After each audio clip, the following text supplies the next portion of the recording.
inside my van because it's been really windy, and all of a sudden I heard what sounded like a huge PA system like pull into my campsite, and I was just like, what is going on? So I popped out like, hey, no, I'm here, this is me. I know it's a larger site, but there's one way in, one way out. This is me. You can't block me in. They weren't actually in my campsite. They were stopped on the road, I guess, looking to see my neighbor's site over here because it looks as though they have cleared out. So they were trying to figure out how to get over there, which, okay, fine. There used to be a road that you could go through, but there's not anymore. They've blocked it off. So anyway, it was so loud, like ridiculously loud. And I was just like, looking around, trying to be like, hey, what are you doing? What are those? And when I saw them, they're on a side-by-side. They had a literal PA speaker on it. Why? I understand people like to get out on side-by-sides. I have nothing against that. I have nothing against radios. But why do you need a PA? Why? So it got me to thinking, and considering all the places that I've stayed as of late, kind of the different things that I've noticed while I've been out and about. And again, I'm just here lounging, looking crazy. I've got my tie-dye socks on, my crazy pants, a sweater because it's cold, and just a regular t-shirt. And I've been thoroughly enjoying this campsite for hours now. But as I was thinking, I was considering other things that I've experienced on this particular journey that aren't quite normal things that I've experienced in my travels over 8 years, but that I'm seeing more and more frequently. So I thought, let's talk about those. The first thing that came to mind was when I was staying in Silverton, I had a similar situation to this PA thing happen. But fortunately, there was a person who had a sound mind there who stopped the incident from happening. I was camping and I pulled in late, and it was a very crowded area. Tons of people there because it's a very busy place, especially this time of year. And so all of the free campsites fill up very, very quickly. And so I'm camping in this small space right up against a fence, and I'm truly enjoying myself. It's nice and quiet when I get there. I can hear the river. I can hear people talking around me, but that's no big deal because we're all out there recreating together. And then all of a sudden, I'm sitting in the van and preparing my meal, and I hear "Rock Me Like a Hurricane." Now, I'm not talking about rock me like a hurricane, like rock me like a hurricane, like quietly. No. I hear it come through as though it is literally inside my van, bumping. And I was like, what just happened here? Like, it was quiet. We could hear chattering. I could see little critters. Everything just kind of stopped dead in its tracks. And "Rock Me Like a Hurricane" was resonating through my van walls and literally making my van feel like it was shaking. And that was wild because I was just like, what? And of all the songs, really? Like that one? Now, when anything like that happens, it takes you a minute to figure out where the sound is coming from because it feels like you're part of the sound. And so I figured out that it was coming from these RVs that were all clustered up together, kind of over toward the right-hand side of my van. So I was sitting with the back side, and it was over this way. And it was so loud. Now, as you can imagine, that was a little bit weird. So I sat there for a minute thinking, okay, well, technically it's not quiet hours, so I guess, but there's a lot of people out here. That's a very bold choice with that many people around. And then all of a sudden, I hear this guy scream out, "Turn that off!" And at first I thought it was somebody from like a different camp, but it wasn't. It was somebody from their camp. And what had happened was one of the women wanted to have a party, and the man who was there said no. And the reason why he said no was because he said, there's all these people around. You can't be that loud, which was super respectful of him, to which she responded that she didn't care. And he just was kind of like, yeah, no. I was so happy in that moment that there was a person in their party who had a sense of, hey, there's other people around, because I don't know if I would have been okay sitting next to my van literally doing this for hours, because it was nowhere near quiet time just yet. About that time, I heard the woman then get really upset and say, okay, we're all gonna just go to our RVs then. And then she proceeded to do so and slam her RV door. Yep, that was weird.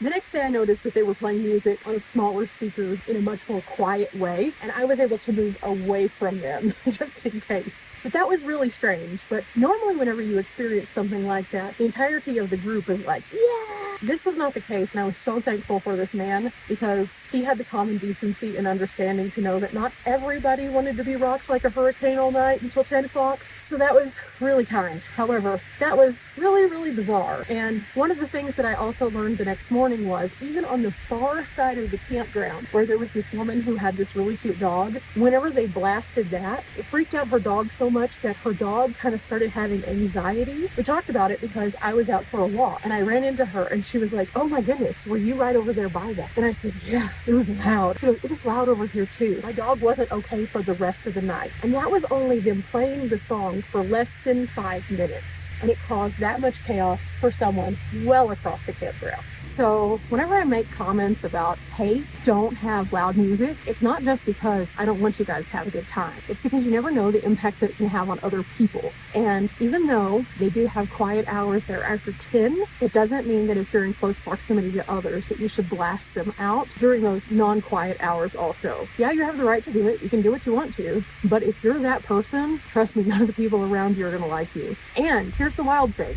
If you have a big enough speaker, like the PA speaker that just drove past here, you can hear it for miles. It echoes in the quiet of nature. So even whenever you're out and about talking at your campsite, screaming can travel for miles. So if you're having just a heated conversation, people can hear you down the road. If you're a person who has a lot of like anger in the forest, like I've encountered before, people can hear you all around, and it's not a good thing. It's not something that I would recommend for you guys to just be out there doing. Loud music, screaming, making crazy noises, just not really a good vibe. Now let's talk about other things that I've experienced on this travel alone. One night somebody came to our camp.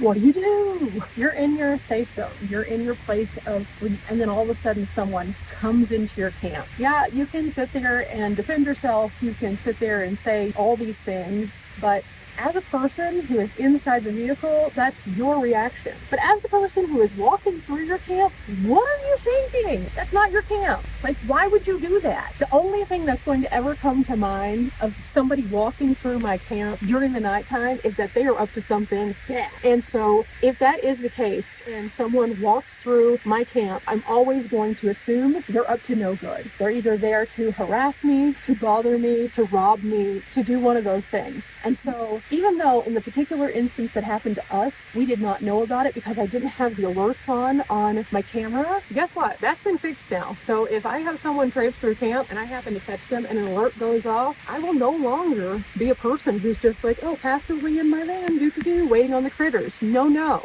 I am very prepared to take care of myself in the wild. And we talked about safety. I will never tell my full safety story to you guys. It's no one's business to know what exactly you have, where you keep it. Always keep those things to yourself for the most part. Don't allow someone else to have that knowledge. But at the same time, best believe, if someone decides that they want to traipse through my camp again, it's not going to go super well for them. Because at this point, like, why do people feel the need to do that? Now, there is a difference between if there is a roadway that is behind you and they walk down the road, or if they walk straight up to your space. In our particular instance, someone walked straight into our space and hung out there for a little bit. Like, again, it's kind of like the speaker. Just why?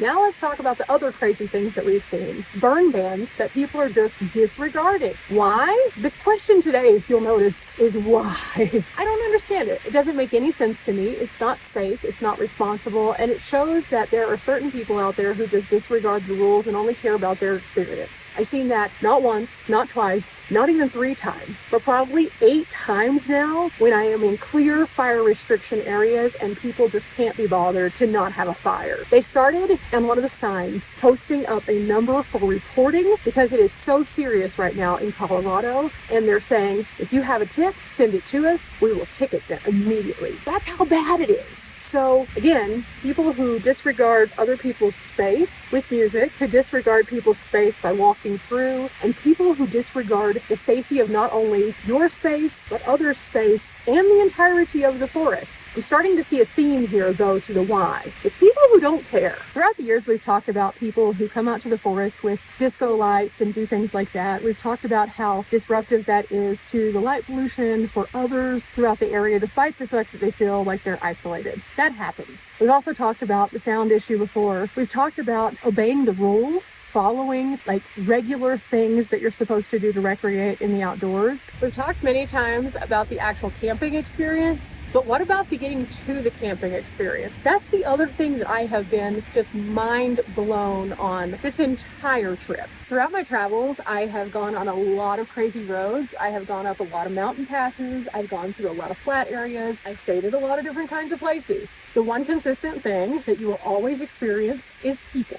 People are usually going to be somewhere on those roads, somewhere else in those campgrounds. They're going to be out and about. That's just the nature of the beast. It is what it is. But one of the things I've noticed on this particular trip, more than any other trip, is the urgency that some people have to get from point A to point B, even when it is extremely dangerous. When you're driving in the mountains on those weird, winding roads, there is a speed limit for a reason. And even if you're on a vacation that's short, it doesn't mean that you need to be just like pedal to the metal right on somebody's behind to get to that spot. I've seen so many people do this, and I'm going to call it out. I'm going to call it out, and I'm going to make a lot of people very upset. Most of the people that I've seen doing this, in my personal experience, I'm not saying it's the only people. I'm not saying it's the only people who do it all the time. I'm saying in my personal experience on this trip, most of these people in southern Colorado have been from Texas. And let me explain why that's a problem. The reason why is because I understand you have a short amount of time to be out and about on the road. Totally makes sense. However, these roads are not designed for us to zip and zoom like we do on the Texas freeway system. They're just not. And this week alone that I have been here, I have seen on the news multiple times people having really terrible mountain pass accidents. The $1 Million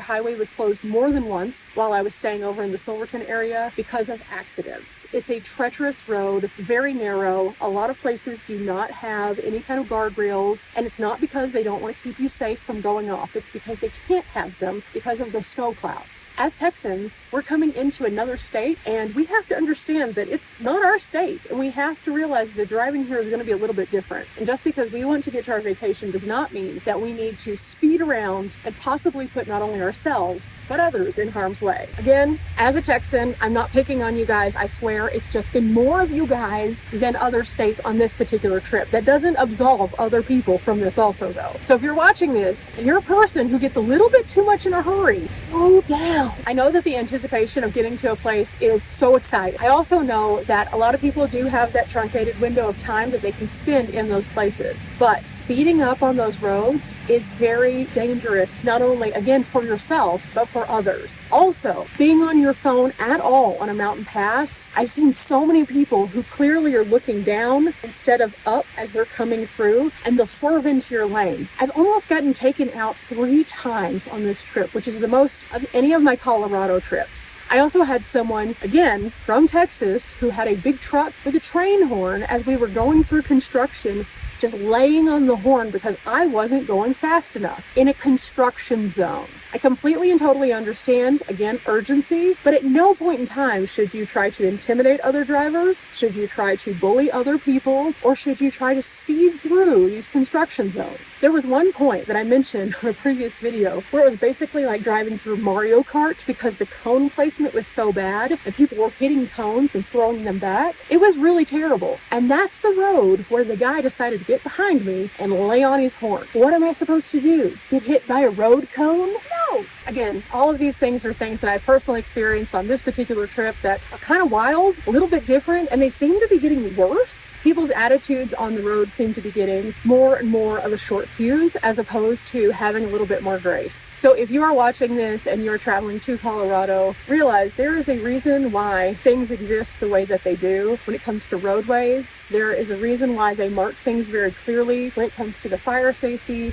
and there is a reason why people come to get away from the crazy things that happen in neighborhoods and cities. They come here to unplug, unwind, and recreate, but they do so under the hope and anticipation that other people are also here for the same reasons. And there's nothing wrong with having, like I said, a side-by-side and a boombox, and again, there's nothing wrong with having a side-by-side, liking music, enjoying your time with friends, getting a little bit silly, but make sure that you're following the rules also. In previous years when I've been here, I've been around people who have left so much garbage that it's ridiculous, and there's no way I could physically pick it up because there's just too much. I've gone to a camp where I've had someone pop off a gun in the middle of the night because they got a little bit drunk. I have had situations where people have literally circled my vehicle in a side-by-side because they wanted that spot too. All of those things are wild things. And because of those things, I have developed a pretty thick skin in regards to being in the outdoors. However, why should we have to? Also, for the first 3 years of me camping, I tent camped. Let me just tell you, if you think that just because you are in 4 walls that are slightly insulated, that you can't hear something, that doesn't mean that a tent camper cannot. Tent camper can hear everything. So if you're outside at midnight drinking a little bit too much and popping off a few rounds, or drinking a little bit too much and deciding to stay on your side-by-side, or just listen to music just in general, guess what? The tent campers for about a 5-mile radius can usually hear everything. And let me tell you, there's nothing worse than being in a tent and hearing some wild things from your rowdy neighbors. I hope you guys understand that this video isn't meant to necessarily just be a shame video. It is meant to be one that raises awareness for the strange things that happen that you might encounter, or who knows, it could be a shame if you're the one who's doing those things. But for the most part, this video is here so that you can understand that while we're out here in the beautiful outdoors, we are actually a guest. We are a guest in nature. Anything that we do impacts the world around us, and that's why I always advocate for leaving no trace. In other words, taking everything, even the uncomfortable things, with you out of the forest. Also, being prepared just in case you do have one of those crazy situations, always having an exit strategy, always knowing how to make sure that you are safe, and then also realizing that your impact on others just because you're in your little bubble isn't actually a bubble. A lot of people don't know this one, but if you ever watched Get Smart, there was a cone of silence, and if you went into the cone of silence, everything was silent. But it really wasn't. Even with the best of technology for spies, the silence unfortunately didn't stay inside the little bubble. And realistically, that's how it is in the forest. If you make any kind of noises whatsoever, something or someone can hear you. If you have bright lights, you're blinding someone somewhere. I'll always go back to the time that Riley and I were staying in Arkansas, and somebody literally put a spotlight in her direction, and it shined in her window so brightly that it disrupted her sleep. And it was all because they wanted safety. There's nothing wrong with having safety lights. There's nothing wrong with securing your perimeter. Just make sure that you're not imposing on others. Be a kind person, be a steward of the land, observe quiet hours, but realize that even during the daylight hours, those should be slightly more quiet as well, just because of the location that you're at.